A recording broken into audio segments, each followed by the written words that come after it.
Listeners to Love 101 FM are advised that the views and opinions expressed in this program are not necessarily those of Love 101 FM.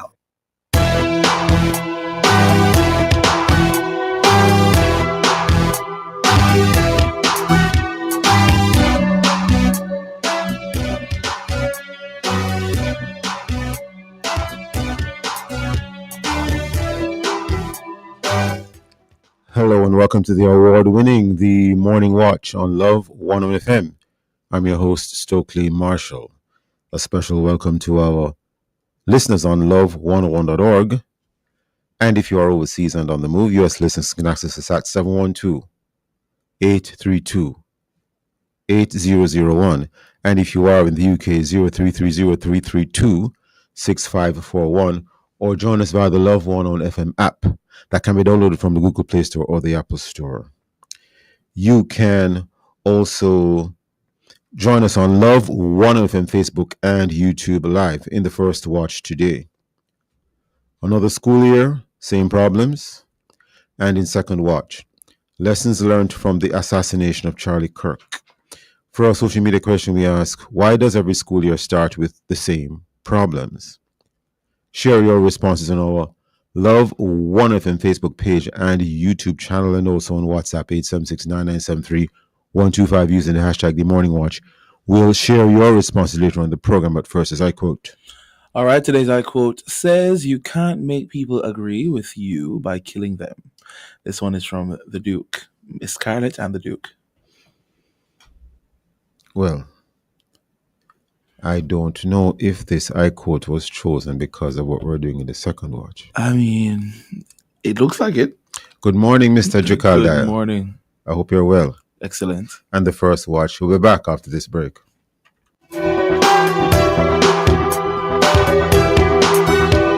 If you want to change foreign currency into Jamaican dollars, CVM first. Their rates are real strong. You get more Jamaican dollars for your foreign exchange at VM Building Society and VM Money Express. They give you better value, and you can also buy currency online. Fast, safe, and easy. Get more for your money. VM Building Society and VM Money Express. Transform your everyday.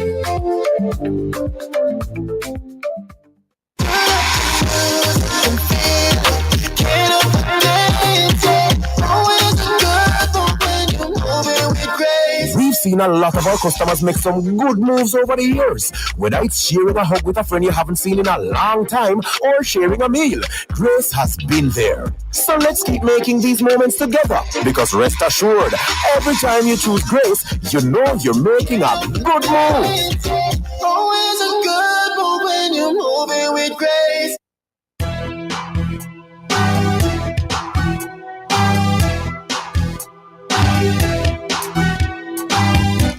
Welcome back to the Morning Watch. I'm your host, Stokeley Marshall. Now, it is indicated that each year, every year, we appear to have the same issues.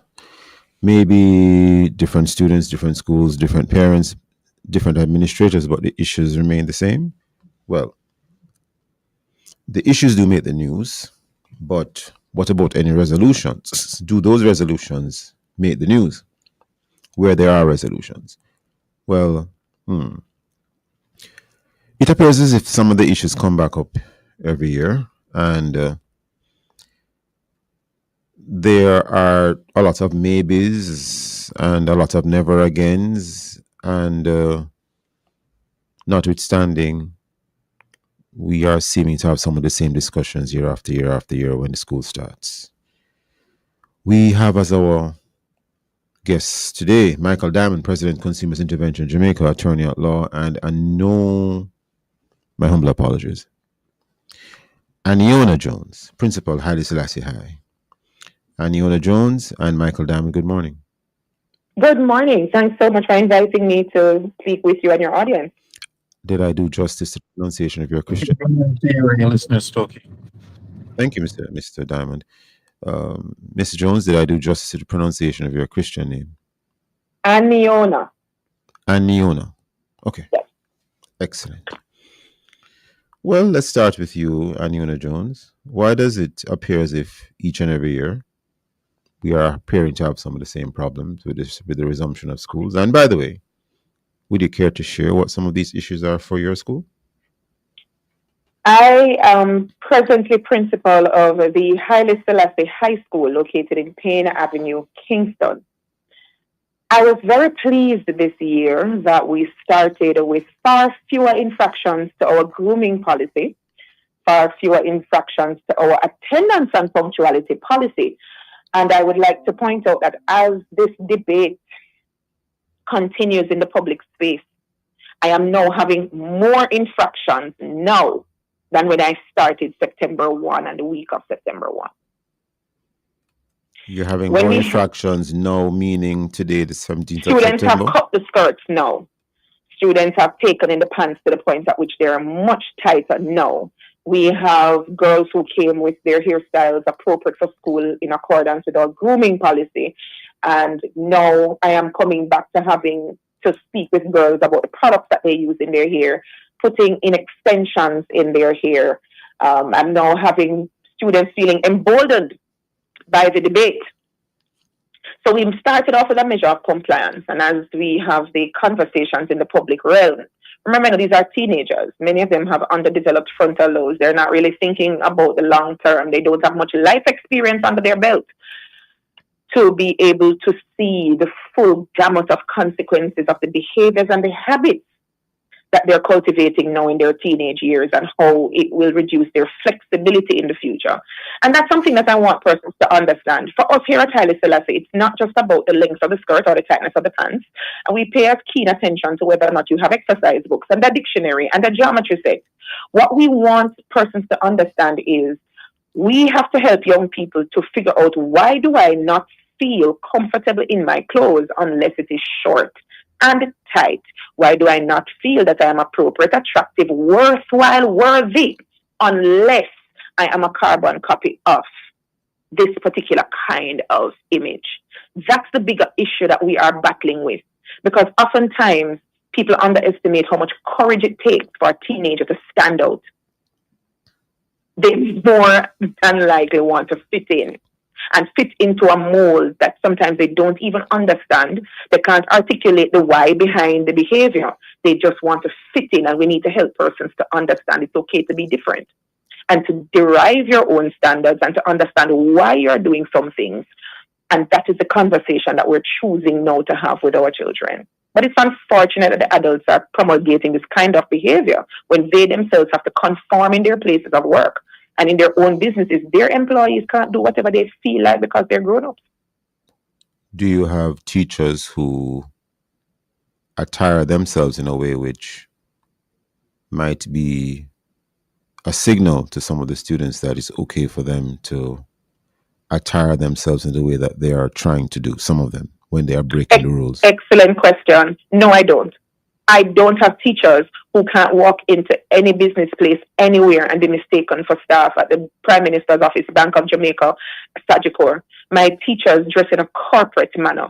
And it's very important for us here in a school located within the inner city to amplify how we put ourselves together and exemplify what corporate excellence looks like.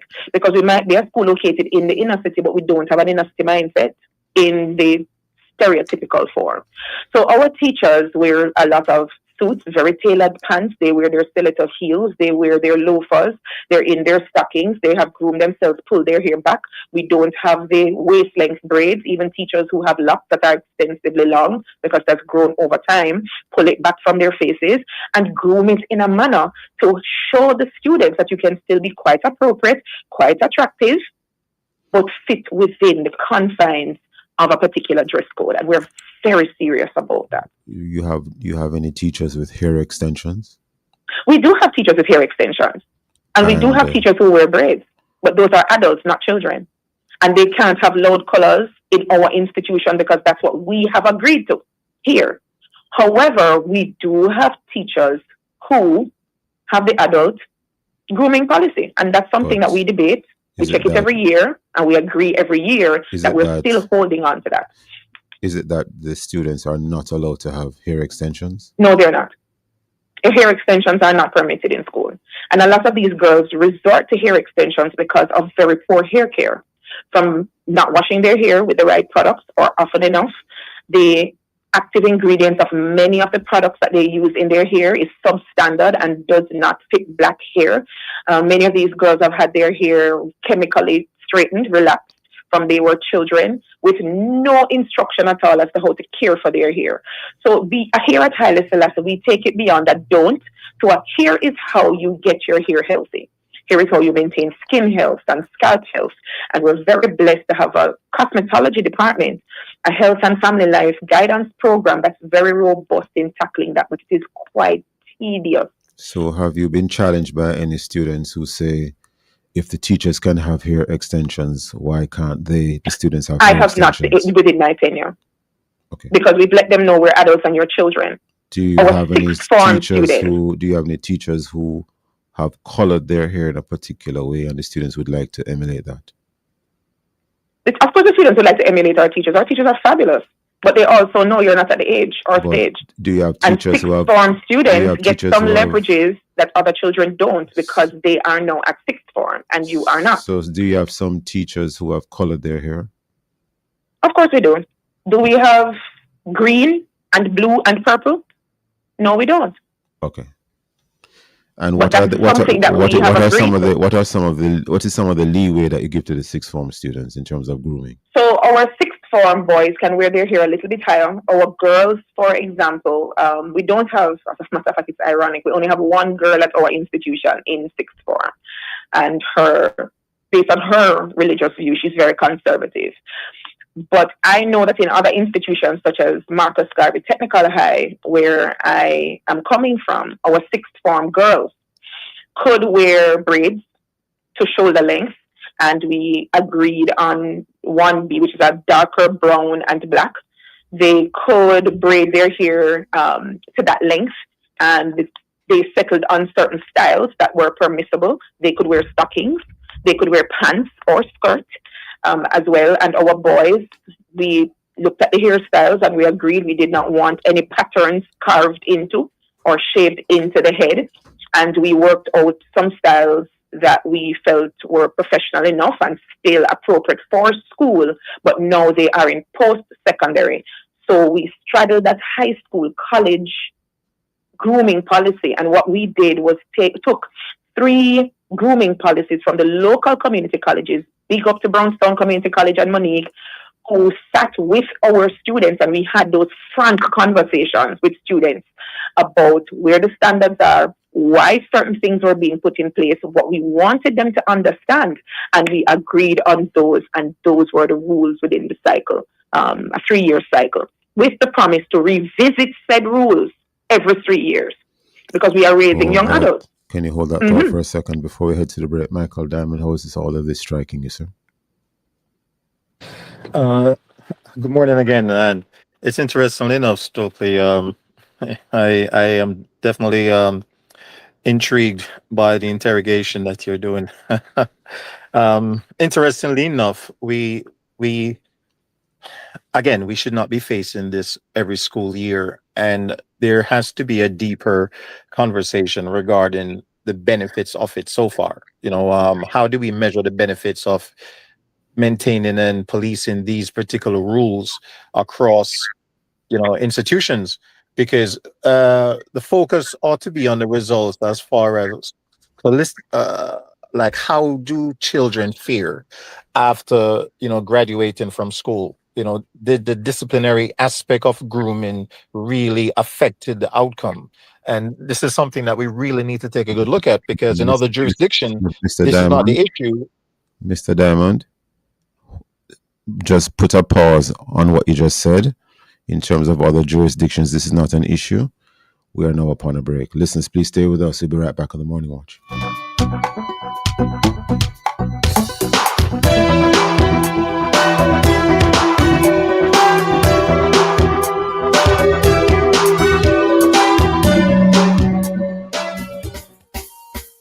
Mama work hard, for real. She do the most to send me and my brother go school. So, the dream was always to go to university. Well, I fulfilled 2 dreams with 1 Jane Bank savings plan, I further my education and I make mama proud. See so you can make the par, travel far, graduate like a star. Stop wishing you could. With your Jane Bank savings, you absolutely can. Jane Bank will help you find a way.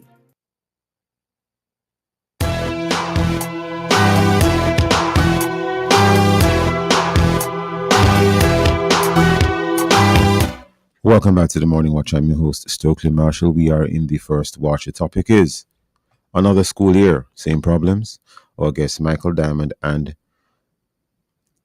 Aniona Jones. Aniona Jones is the principal of Haile Selassie High. Michael Diamond, President, Consumers Intervention, Jamaica, and he's also a lawyer. Mr. Diamond, before the break, sir, you're pointing out some issues. Yes, Or, absolutely. But well, the fact of the matter is that in other jurisdictions, this is not an issue where grooming policies are concerned, or it is not as rigid.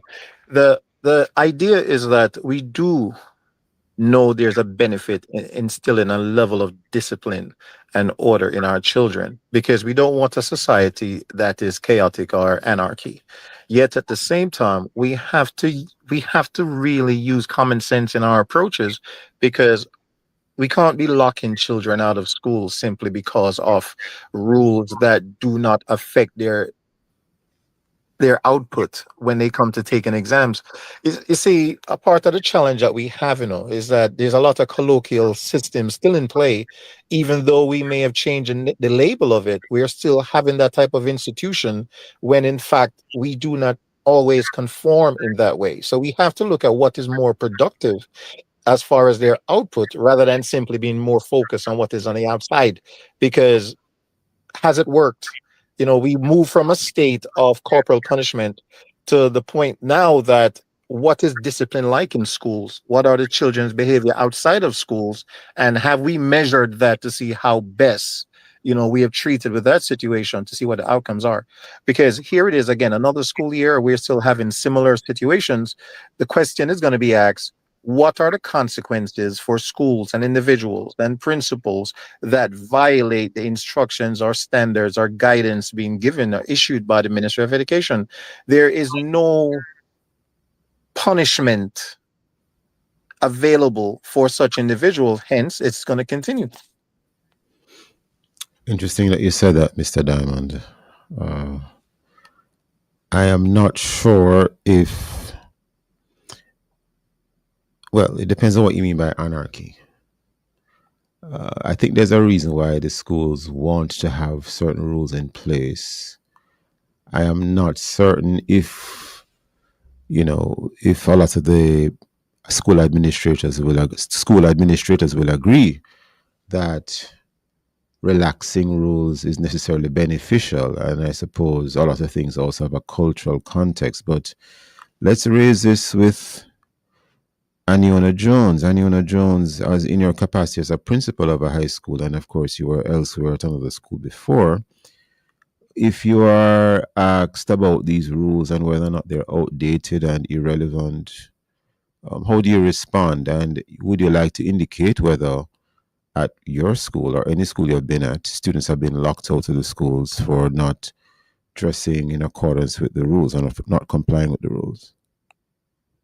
I always find it so humorous that persons who are not dealing with hundreds of teenagers in this day and age would like to tell us what is the best way to go about maintaining a semblance of order. And I think it's a lack of understanding of the slippery slope and the correlation in my lived experience over 24 years of leadership between behavior, attire, values, and the general disregard for the agreement. No, a principal can't put rules in school arbitrarily. A rule is only enforceable if it is so ratified by the board of management that includes 4 government-appointed persons, representatives from the student body, teacher body, administration, ancillary, community representatives, and it is so ratified, including parents.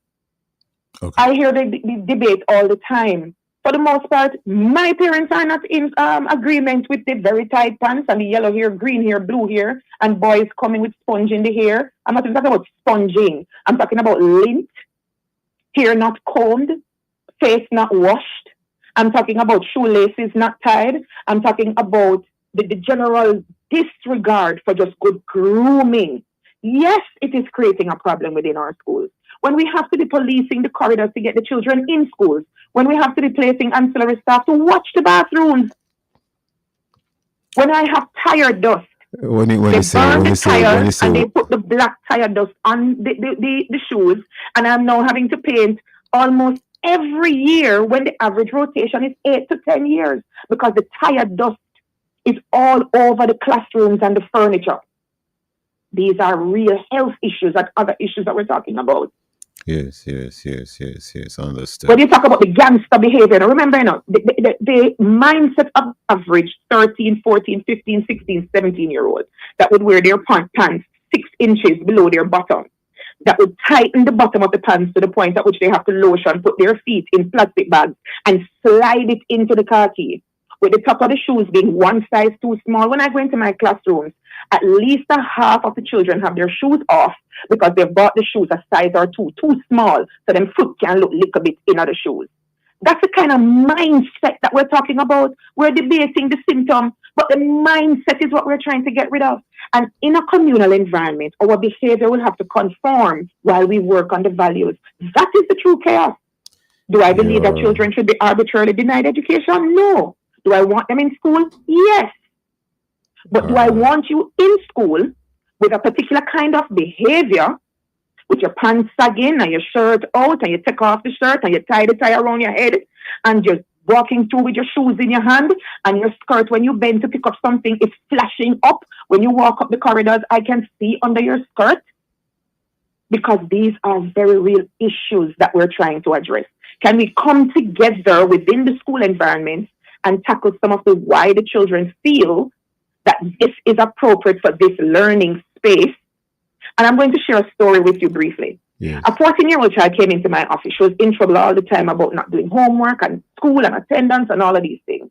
And she said to me, Miss, I know them bother me for now. Because there are only 2 ways you make money in the world, either with your head, your brain, or your body. And me not have the head for school. As far as she's concerned, how she's going to make her money is non-academic. We have children who the government is paying for 5, 7, 8 subjects, and we have to go in our cars to their home and wake them up and wake up the parents and take them to school to sit exams. And who are the ones most likely doing this? In my lived experience, those ones that we constantly have to battle with, to conform and be disciplined, to have the opportunity to do something and choose not to, for the greater good. And the greater good is you. That's the mindset that we want our teenagers to have. Can we throw our support behind that? Because if we don't, we are going to see the real outcomes when they leave, because they have to leave us. But who are they going to? Your business place? Mr. Jones, Your organization? Marrying your daughter? Coming home to your son? Let's not be hypocritical. The average parent does not want my son marrying their daughter. They don't want their sons marrying my girls because they're too rough. That is what I'm trying to tackle. Miss Jones, I think we understand what you're saying, or at least we're hearing you loud and clear. Even if we don't necessarily agree, but we hear you loud and clear. We are seeing the challenges. And when I say we, I just mean generally. I'm not speaking about us necessarily in this interview, but we are hearing what you're saying. And we're seeing your challenges as you speak, in terms of whether students are locked out or can be locked out or have been locked out of your school, of which you're a principal, or other schools that you've been at in the past. Can you speak to anything like that? Absolutely.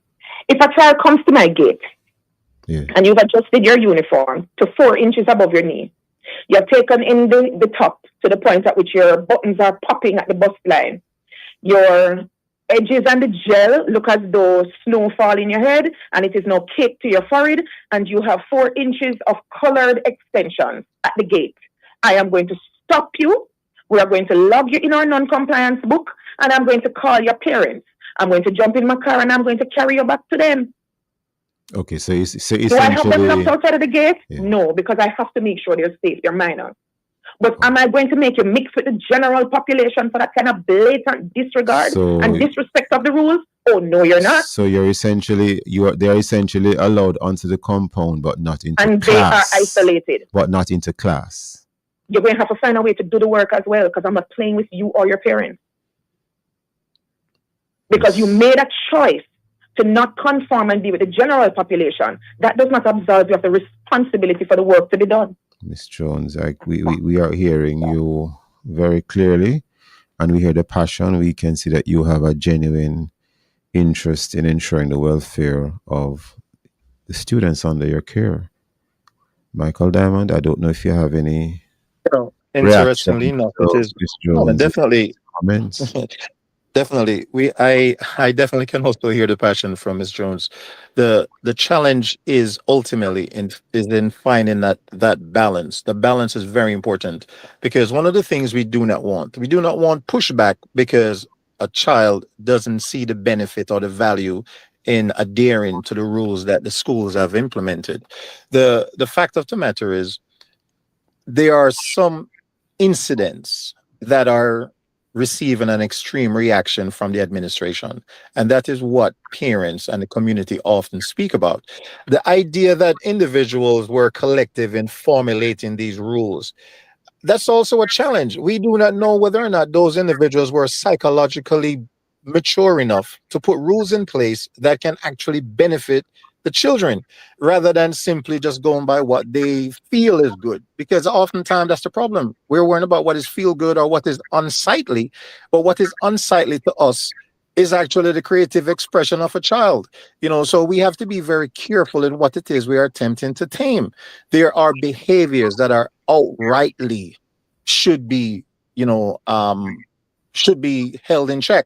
And when you see certain behaviors, we have to look deeper than that. We want change behavior. We want individuals to be able to think. We don't just want them to just obey without thinking because we want them to act when they're alone, when they're outside of school in a proper manner. So finding that balance is very important. What we need is more education and information regarding the students' right to education so that we can begin to hold certain administrations accountable for violating their human rights. Because simply grooming policy isn't enough because, individuals sat at a boardroom and then decided these are the rules. We have to be sensible in what we're doing. Our culture, our society operates a particular way. How can we strike a balance so that we can all benefit? This is what is very important for us right now. So we have to strike that balance. We can't just say our way is the right way just simply because we're adults. There are a lot of adults out there that are demonstrating things that are improper. Mr. Diamond, I can foresee that many persons are not going to agree with you, sir. And a We concern. absolutely agree. Even as a professional association, we agree. Well, we don't want mavericks in the system. I wasn't quite through with the thought. I was also going on to indicate that it's a bit of a challenge to label the thoughts and guidance of school boards, etc., in a negative way when they have in the past done so much good. I'm not saying that there aren't concerns, but anyway, we deal with controversial and topical issues here on the Morning Watch, so it is what it is. But Miss Jones, one issue that I don't think we have spent much time on in this program is dealing with some of the foundational issues or reasons why the students wish to behave in a particular way, groom themselves in a particular way, or otherwise conduct themselves or comport themselves in a particular way. What, if anything, are your guidance counselors and other persons doing in that regard in a couple seconds that we have left? Ms. Jones? Maybe we have lost her. No, you have not. Boards of management were designed to have all stakeholder groups have a voice, a voting voice at the highest level of school strategic policy. Yeah. The handbooks of the school can only be enforced if they're so ratified by the board. I wasn't going there, Mr. Jones, and maybe we don't have the time to do that today. But how are you addressing the mindset of the students in relation to why they want to dress a particular way? I spoke about that before. I Yes, said but that the challenge that the students have is that they don't feel as though they are yes, you outlined attractive, the worthy. problem, but how are you I also mentioned how that are we you use our health resolving and it? family life program. Our guidance programs are Okay. also in place. We Okay. have instituted in our lower school an entire hour called Form Time, where we're able to pull them aside by groupings, gender, classes, where Miss we're sitting Jones, down and Miss looking through Jones, where they want to be. Miss Jones, we may revisit this specific area because it looks like it's a different topic, but we are completely out of time and I'm getting a signal. Mr. Diamond, very interesting discussion, sir. Always a pleasure. Miss Jones, very interesting. Thank you for the thoughts of the both of you. Listeners, please stay with us. We'll be right back at the Morning Watch.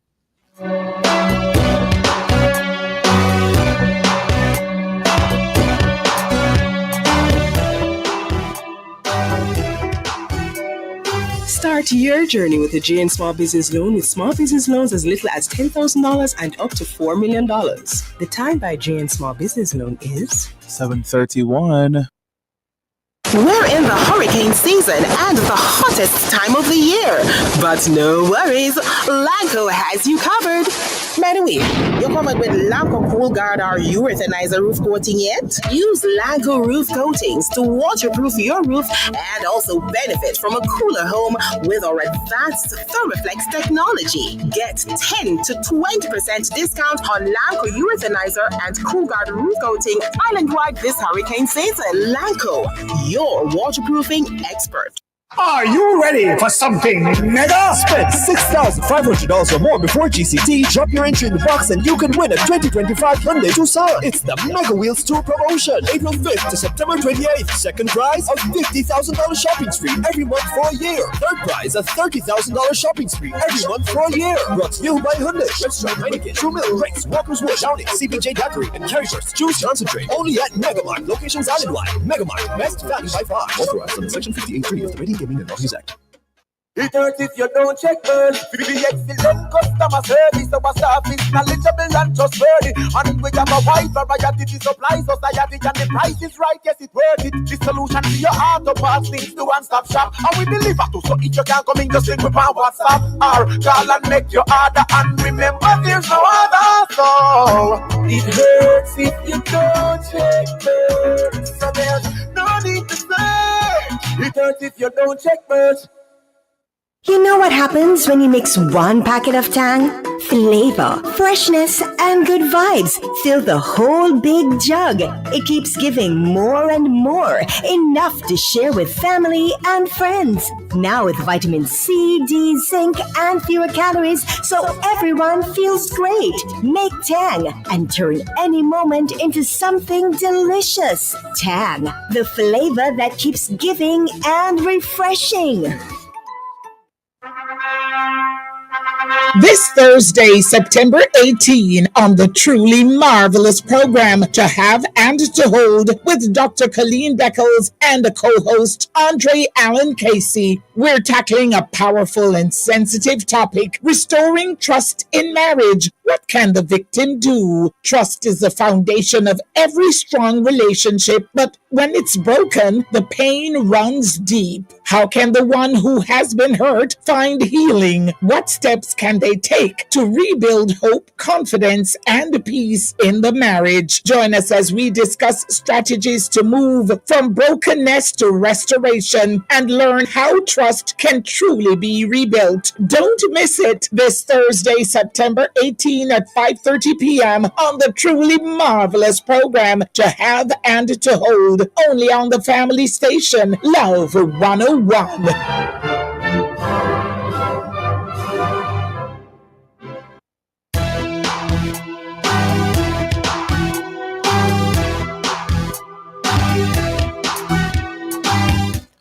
Welcome back to the Morning Watch. I'm your host, Stokeley Marshall. Let's take a look now at the newspapers to see what Jamaicans and others are saying and doing. We have here in the Gleaner, among our lead stories, New Term, New Vision. Prime Minister Dr. Andrew Holness on Tuesday set the agenda for his administration's next term, emphasizing the urgent need for innovative policies to accelerate Jamaica's slow-growing economy and ensure inclusive, sustainable, and that story continues. We now turn to a couple other stories in the Gleaner. Siaga, referring to PSOJ President Metro Siaga. Siaga backs Wholeness's call for unity to move country forward. Another story here in the Gleaner. Llewellyn, referring to DPP Paula Llewellyn bids farewell after 17 years as DPP. We turn now to the Observer. An indictment on our society. That's the headline. An indictment on our society. Justice Pusey, referring to Justice Leighton Pusey, laments number of sex offences on court lists island-wide. This story by Elisa Dunkley Willis of The Observer. We have another story here in The Observer, this one by Jerome Williams. The headline is Unity Appeal. Unity Appeal. Wholeness extends hand to opposition for cooperation in nation's interest. Those and many other stories in our various news sources. Coming up next, we'll read for you some of the feedback from our Facebook, YouTube, and WhatsApp question, which is, why does every school's year start with the same problems? If you haven't done so yet, leave your responses on our Facebook or YouTube Love 1FM Jamaica Live, and also WhatsApp comments and voice notes too. 876-9973-125 using the hashtag The Morning Watch. We'll be right back.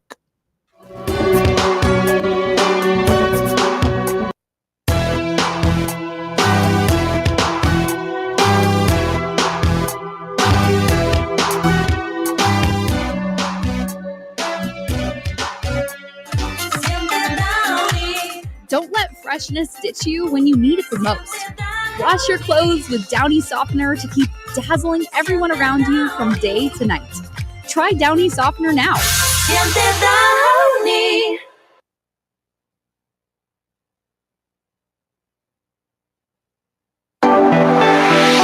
Just spread the word, let it be known HPV for the MVP, we're not alone. Together we'll fight, keep cancer away, get vaccinated and keep it that way. HPV vaccine are what we need, oh yes. Mr. That me a pray, you have to prevent yourself cause this is what we need. HPV for the MVP, the vaccine is cancer prevention. A simple shot worth the attention. Stay protected, don't hesitate, get vaccinated right away. HPV vaccine is cancer prevention. A simple shot worth the attention. Stay protected, don't hesitate, get vaccinated. No, it's never too late. A message from the Ministry of Health and Wellness. Time is running out. This is your chance to level up. Register now for the CXC June 2025 exams with the Overseas Examinations Commission. The deadline is February 21, 2025. No delays, no excuse, just success. Visit www.overseasexams.org.jm to register. Call 876-618-3721 or email help@overseasexams.org.jm. Follow us at Overseas Exams on social media. The Overseas Examinations Commission, Jamaica's examinations hub.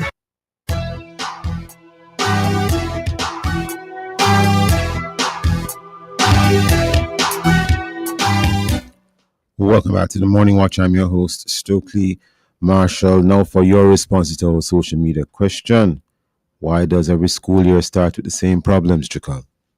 All right, so we have responses here on our WhatsApp line and also YouTube. Styles by Tia, I guess, responding to the first watch. While I agree with Mrs. Jones, students need guidance, but the rigid structure is not necessarily the correct way to do things. I do understand Mr. Diamond's perspective as well. Revisit the policies. Let's go to WhatsApp. Reverend Michelle says, good morning. In light of the question, my answer is simply some parents' negligence or children could not leave out of our house and we don't see if they are appropriate for school. Yolanda says, mighty God, the school's mindset needs divine intervention. Help us, Lord, revisit the issue. Monica says, tremendous respect to the principle of Haile Selassie. Children are not adults, and adults should stop modeling children into mini-me versions of themselves. If they want to do baby hair or edges or color hair extensions, tight pants, all the works, they can do it on holidays or weekends. Cherry from Spanish Town says, as parents, we need to train our children to obey school rules. We as parents need to be the first good example as teachers and good stewards for our children. If certain lengths of uniforms and hairstyles are not allowed, adhere to it. Whatever we do, it has a way to come back to us and also further in our lives, whether it be good or bad. And those are some of our responses today. So there are more, Juka. I mean, yeah, but we can't get to all of them right now. A very interesting discussion, a lot of comments. Keep them coming. But unfortunately, we may not be able to go through all of them, Juka. Okay, well, we move right into the second watch. Now, on the 10th of September this year, Charlie Kirk, an American activist, was fatally shot. Now, whatever moral, political, or spiritual side of, certain debates and issues you may fall on, it is indicated that there are some lessons that can be learned in terms of the general circumstances or the climate in which this unfortunate incident took place. And so an attempt is going to be made today to have a discussion around who this gentleman was and his role as a father, a husband, and in terms of the message that it is indicated he was trying to bring across to many persons. It is understood he had a lot of followers, and his messages were well received within a particular, may I say, demographic or group of individuals, well known across the United States of America and further afield. We have as our guests today Jonathan Bagan, an attorney at law from Trinidad and Tobago, and Pastor Christopher Kennedy, Pastor Jorland and Abrams Mennonite Churches here in Jamaica. Mr. Bagan, Pastor Kennedy, good morning. Good morning. How is the audio on your end? I am well, sir, and our audio is fine, and we're hearing you pretty well. Morning, Stokeley. We'll meet again. Not a problem, sir. Not a problem at all. Now, we don't want to assume anything. First of all, who was Charlie Kirk? Mr. Bagan, would you like to take that? Well, Charlie Kirk was the co-founder of an organization called Turning Point USA. I recently watched the origin story. He was 18 years old, just out of high school, and attended a Republican convention and convinced one of the billionaire Republican donors to donate to an organization that would go onto college campuses and convince young people of the right-wing message, conservative message, which at its base does include the Bible as the word of God and Jesus as Lord. I did actually see, while his message is Christianity mixed in with the Republican politics, I did actually see an interesting clip where he was on a campus and a Satan worshiper dressed with a goat head started to come on the microphone and chant to him in some unknown language, and he rebuked the person in the name of Jesus, and they fled. So the person then decided, okay, let me discuss why I'm dressed up like a ridiculous goat head. They fled at the name of Jesus. So I think he was therefore, based on that evidence, a somewhat effective minister of the gospel. Interesting. So that is who Charlie Kirk was. And what was the message that Charlie Kirk was apparently, carrying for the most part up to when he would have, met his demise, Mr. Bagan? Well, that's multifaceted. So he basically came with a critique of left-wing positions. So he was against abortion. He was against gay marriage. He believed a woman is a woman, that a man couldn't become a woman, and that children shouldn't be given puberty blockers and have their genitals slit open. So he would critique the democratic positions and at his moral base was the Bible. You mean of the Democrat Party of the USA? Well, yeah, the positions of the Democrat Party, which have become a bit far left and against biblical values. Though I would say for the Caribbean audience, he did have a few views that we would consider controversial on like, so say I did read Martin Luther King's biography. He did cheat on his wife a lot, so he used to highlight certain negative things about Martin Luther King, civil rights movement, as a criticism of certain policies. So it may offend certain people when he said things like that, but that wasn't his main message. His main message was biblical values. Well, some people argue that Martin Luther King was a Marxist. He was a Marxist. His theology was Christian liberalism. He believed that he didn't really believe in a literal Jesus resurrecting from the dead. So most of us wouldn't go by a pastor who didn't believe Jesus actually rose from the dead. So he was criticizing certain things which people got offended by. Well, thank you for that, Jonathan Bagan. We are upon a break already. In fact, we're a little bit past the break. Pastor Kennedy, we haven't forgotten you at all, sir. Listeners, please stay with us. We'll be right back at the Morning Watch.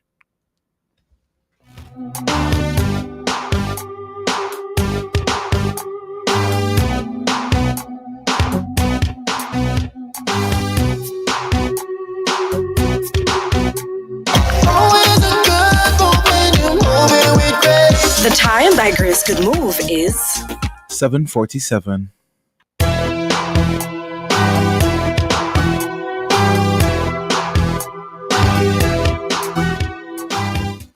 Welcome back to the Morning Watch. I'm your host, Stokeley Marshall. We are in the second watch, and the topic is Lessons Learned from the Assassination of Charlie Kirk.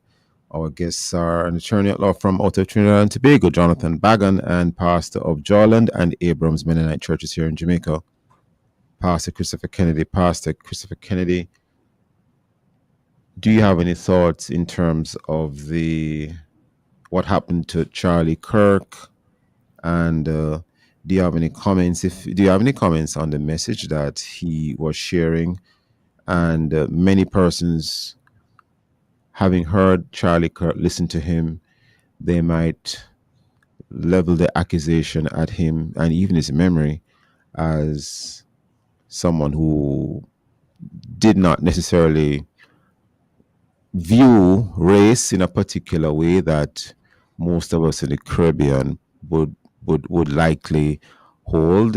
Some persons would think that he was a little bit too much, not so much in favor of upholding the rights of all persons of all races, but would be more inclined to uphold his own race. However, you might want to define that. Pastor Kennedy? Very unfortunate. I think those are the simply misrepresentations of Charlie. We know Charlie very well. He was much, much better than that. I think that was a desperate attempt to overthrow, get back at somebody. They just couldn't debate.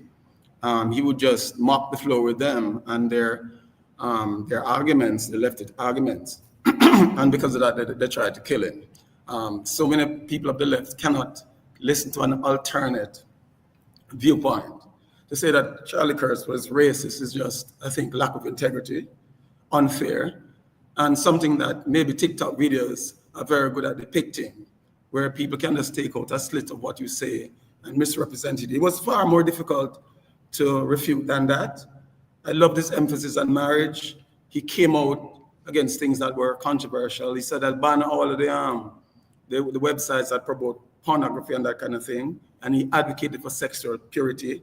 That some people don't like. But Charlie Kirk was not a racist.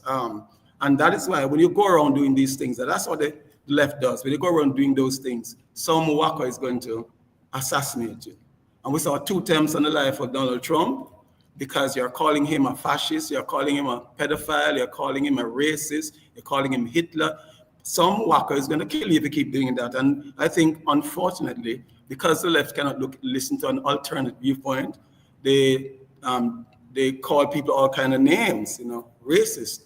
And we see what happens, up to close to 50% of them said nothing is wrong with you attacking somebody who doesn't believe in your views. A very high percentage that people want to say things like, "Is a problem on both sides." It is worse on the side of the leftists. A lot of them. We saw how they rejoiced at the death of Charlie Kirk. And so there's a problem with the left, and if they don't get their thing together quickly, they're going to have a problem as time goes on.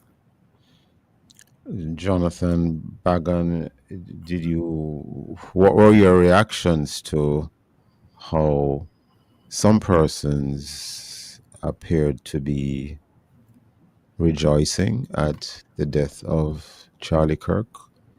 Do you have any reactions to that? Well, it is somewhat disturbing because as a Christian, I would hold some of the same Bible-based views, not all, but just tracking back to the racist point.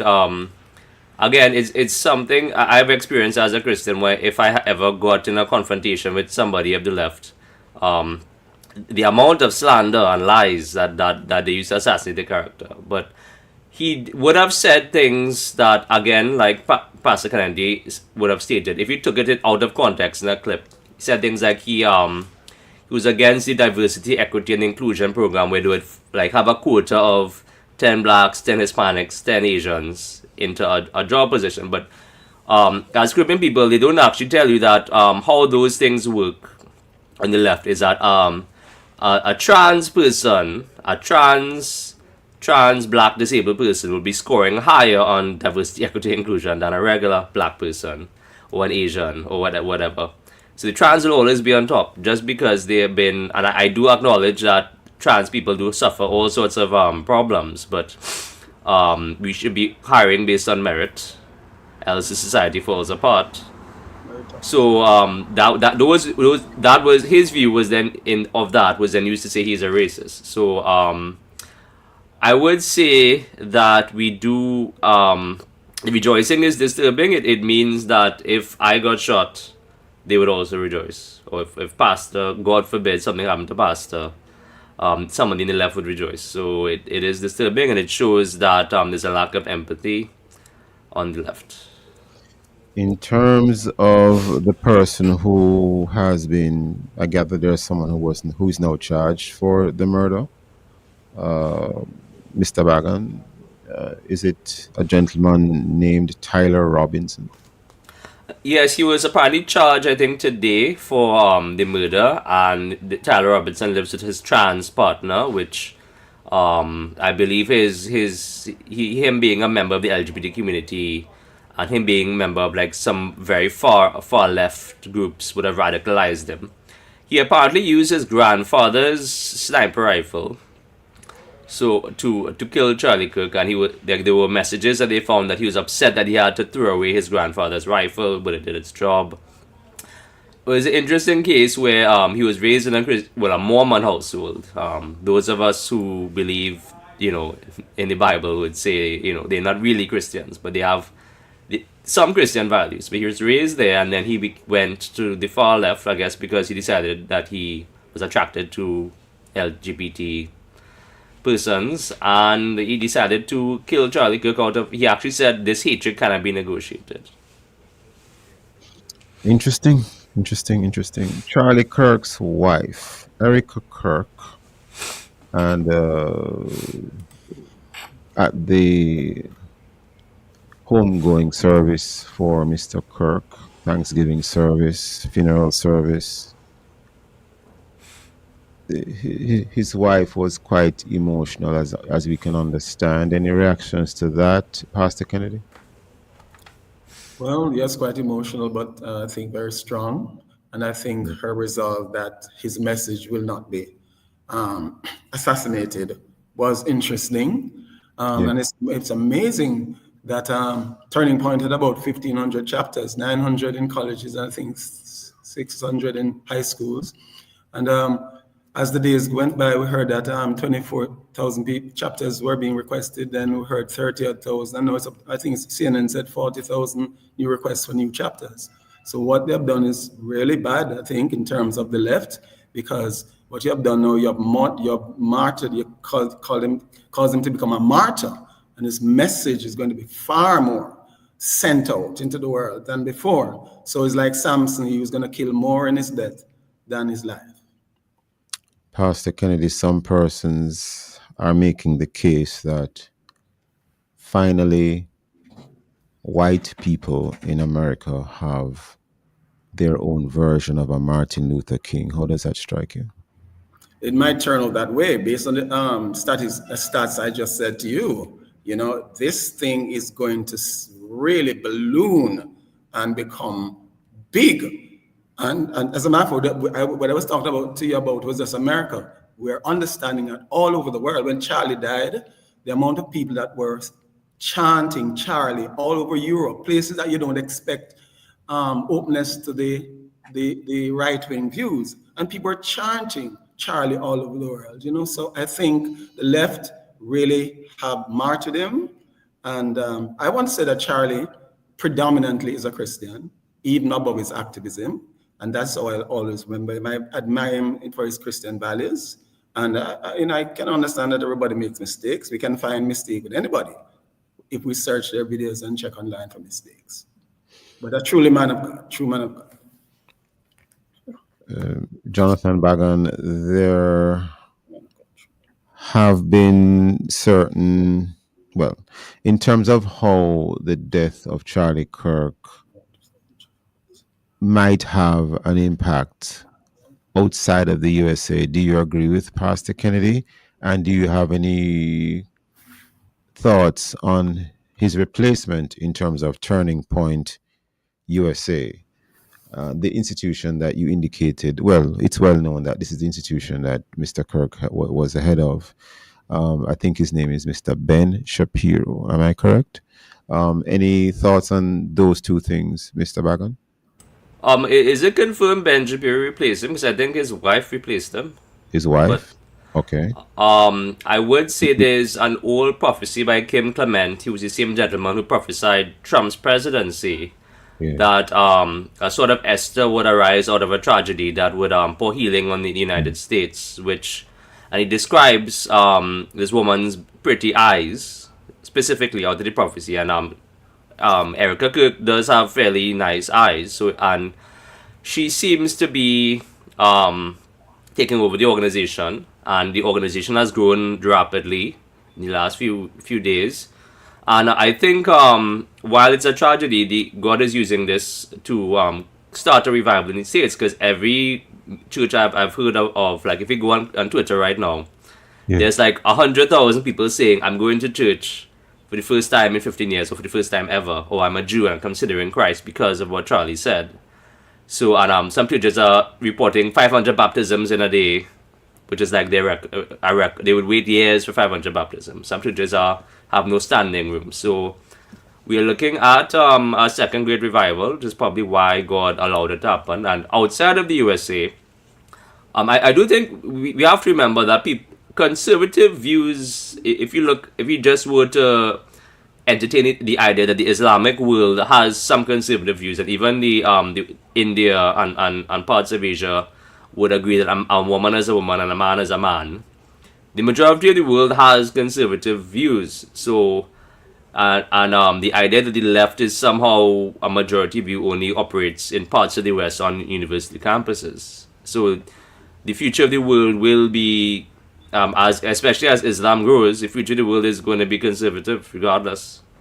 And Charlie would have had an impact outside of the US, yes. On an editorial note, I'm not seeing where it's yet confirmed who is to head Turning Point USA. A number of names have been thrown out. Together, there are many applications for the job position. But alas, we are completely out of time. I want to thank you, Jonathan Bagan, as well as Pastor Kennedy, for being guests with us in this second watch. Very interesting discussion. Let's see where things go from here. Thank you. And thank you very much. Sure, thank you. And thank you, listeners and viewers, for being with us today. Join us again tomorrow as we go to other topical and controversial issues. And of course, visit our YouTube channel and Facebook page and now TikTok at Love 101 FM Jamaica. Download our Love 101 app and stay connected to us, the #1 gospel station in Jamaica. Love 101 FM. Thanks to our producer, Kathy Gale, and to our guests. Join me again tomorrow as we look at other issues of the day. I am Stokeley. Marshall, handing back Love in the Morning with Chukal.